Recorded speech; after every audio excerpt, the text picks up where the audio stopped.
یہ کیسی باتیں کر رہی ہیں آپ؟ ایونٹ تو بنتا ہے. ویسے اس گھر میں زرار کی نئی دلہن آنے کا ایونٹ ہوتے ہوتے رہ گیا ہے نا. مجھے تو کسی بھی ایونٹ کی ضرورت نہیں ہے حیا. اپنے آپ کو کیوں اتنا تھکا رہی ہو؟ میں نے تو آپ کو کھلا میدان دیا ہوا ہے. آپ بچا سکتے ہیں خود کو تو بچا لیں. راستے میں نہ آنا میں نے ہے یہ جو بھابھی کی مہربان دوست بنی ہوئی ہو نا تم، مجھ کو اس دوستی کا تو خاتمہ میں کروں. سوچو تم اپنا منہ کہاں چھپاتی پھرو گی؟ ریئلی بالکل. میں تو کہتی ہوں حیا تم یہ کوشش ضرور کر کے دیکھ لو. جب وہ یہاں اس گھر میں آ کر سب کو بتائے گا کہ اس کا تمہارے ساتھ تعلق ہے، کہ شاید بھول رہی ہو تم. ارسلان مجھ سے ابھی بھی کانٹیکٹ میں، اور ڈرو اس وقت سے. رفت بھابھی ان کی فیملی یہاں ہے نہیں. میری گزارش ہے آپ سے، اگر ہم ان کے آنے کا انتظار کر لیں پھر بے شک کوئی بھی ایونٹ سیلیبریٹ کر لیں گے جیسا آپ کو ٹھیک لگے. حیا آپی نے اسے گھر میں بلایا اور کہا ہے کہ سب کے سامنے کہہ دو کہ میں ارم سے محبت کرتا ہوں. حیا ارم سے دشمنی میں اتنی پاگل ہو گئی ہے کہ وہ ارسلان کا استعمال کر رہی ہے. یہ کیسی باتیں کر رہی ہیں آپ؟ ایونٹ تو بنتا ہے.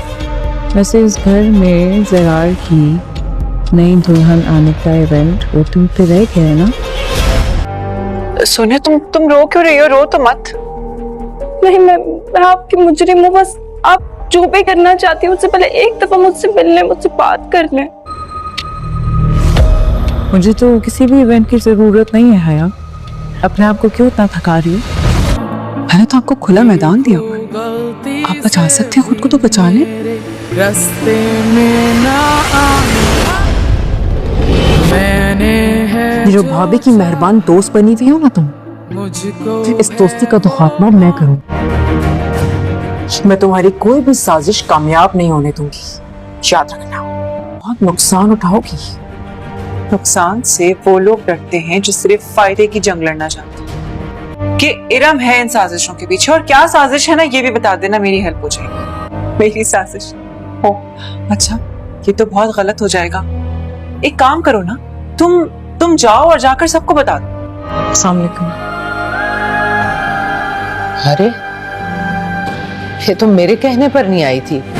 یہ جو بات کر رہی ہو نا تم، نہ تو یہ میرا مسئلہ ہے اور نہ ہی زرار کا، اس لیے اپنی بکواس بند رکھنا. پھر اب کیسے آ گئی؟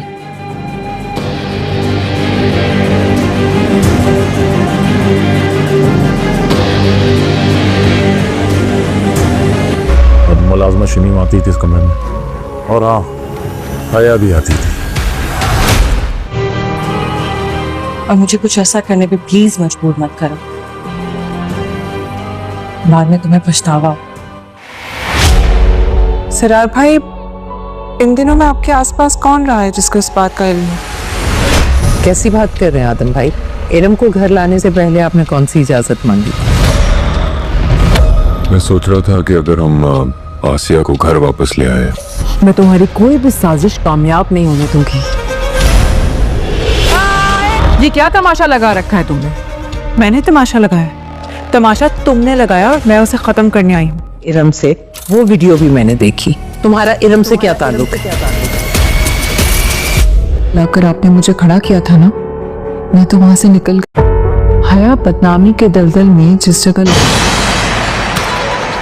یہ نہیں ہو سکتا، میرے ہاتھوں سے سب کچھ نکلا جا رہا ہے. میں ایسا دلدل سے نکالتا ہے یا یہیں چھوڑ کر آگے بڑھ جاتا ہے؟ اب دیکھنا یہ ہے کہ روحان ہاتھ بڑھا کر آپ کو اس نہیں ہونے دوں. ارسلان تم گھر میں آئے، میں نے ویڈیو دیکھی. ڈرامہ سیریل حیا کا تو اینڈ ہو چکا ہے، لیکن حیا کے چاہنے والے ابھی تک حیا کو بار بار سوشل میڈیا پر سرچ کر رہے ہیں، اور لوگوں کے جو ہیں دن بہ دن ویوز بڑھتے جا رہے ہیں. حیا ڈرامہ کی ریٹنگ بہت اچھی جا رہی ہے اور پاکستان میں بہت زیادہ پسند کیا گیا.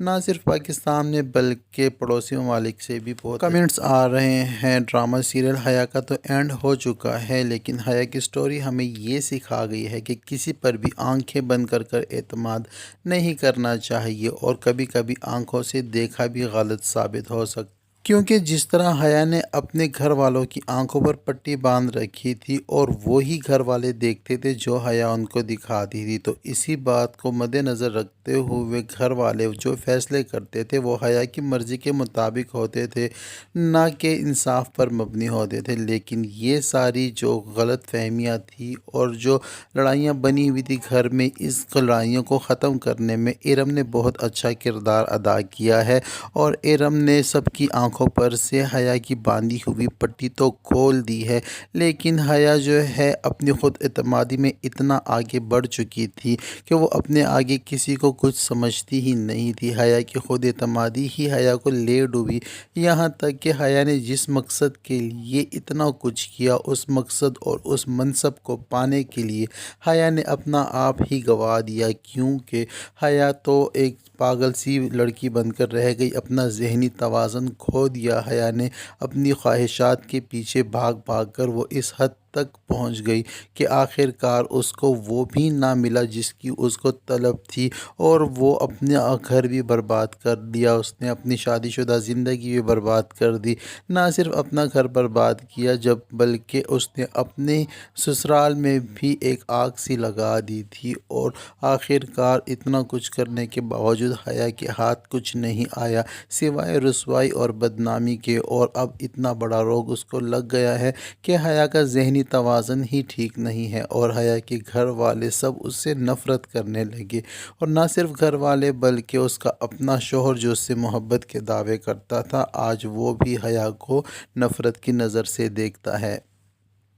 رفت اور سائمہ کی اگر بات کی جائے تو ان دونوں نے بھی ٹپیکل دیورانی اور جیٹھانی والا کریکٹر نبھایا ہے، لیکن نہ صرف کریکٹر نبھایا بلکہ ان کے پیار کی داستان بھی، آپس میں ان کا سلوک اور محبت بھی بہت اچھا تھا، اور ان کے چرچے بھی بہت تھے، لیکن حیا نے ان کو بھی آپس میں لڑوا کر رکھ دیا، یہاں تک کہ رفت کو اس قدر ہائپر کر دیا کہ رفت نے آخر کار سائمہ کو دھپڑ ہی دے مارا، اور سائمہ بھی گھر چھوڑ کر رفت کی وجہ سے اپنی امی ابو کے گھر چلی گئی۔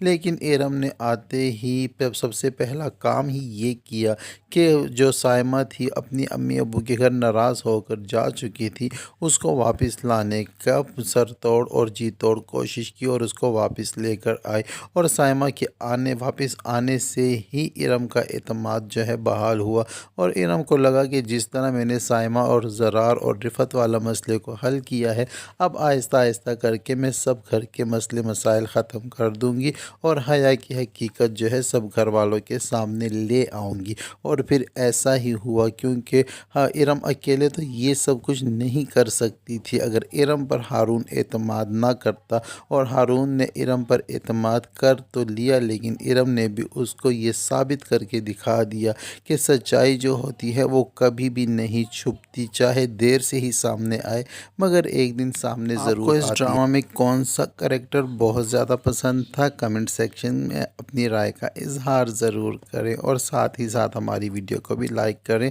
ملتے ہیں نیکسٹ ویڈیو کے ساتھ۔